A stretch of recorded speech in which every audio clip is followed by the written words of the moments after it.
হত্যা মামলার আসামি সাকিব কি খেলতে পারবেন?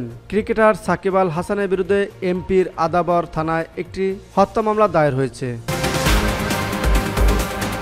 গার্মেন্টস কর্মী রুবেলকে হত্যার নির্দেশদাতা হিসাবে সাকিব আল হাসানকে মামলার 28 নম্বর এজাহার নামেও আসামি করা হয়েছে।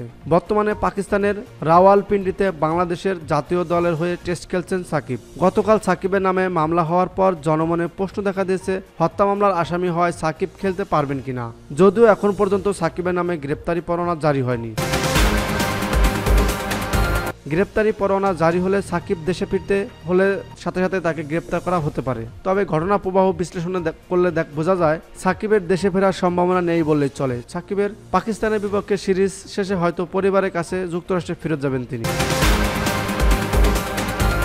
যদিও এই ব্যাপারে এখনও কিছু বলছে না বিসিবি। এর আগে ধর্ষণের মামলায় গ্রেপ্তার হয়েছিলেন সাবেক পেসার রুবেল হোসেন। তবে 4 দিন হাজত খেটে জামিনে মুক্ত হয়ে 2015 বিশ্বকাপ খেলেছিলেন তিনি। অন্যদিকে আগাম জামিন নিয়েও খেলা চালিয়ে যেতে পারেন সাকিব। তাছাড়া বৈষম্য বিরোধী ছাত্র আন্দোলনের পুরো সময় দেশে ছিলেন না এই অলরাউন্ডার। তাই গ্রেপ্তারি পরোয়ানা জারি হলে ঘটনাস্থলে উপস্থিত না থাকার প্রমাণ নিয়ে জামিন পেতে পারেন তিনি।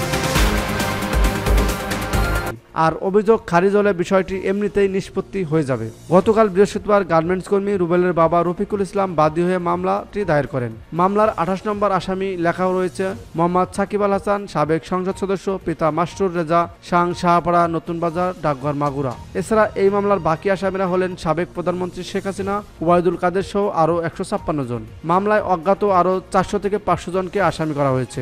মামলার এজাহারে বাদী অভিযোগ করে বলেন, গত 5 আগস্ট রুবেল আদাবর রিং রোডে প্রতিবাদী মিছিলে অংশ নেন।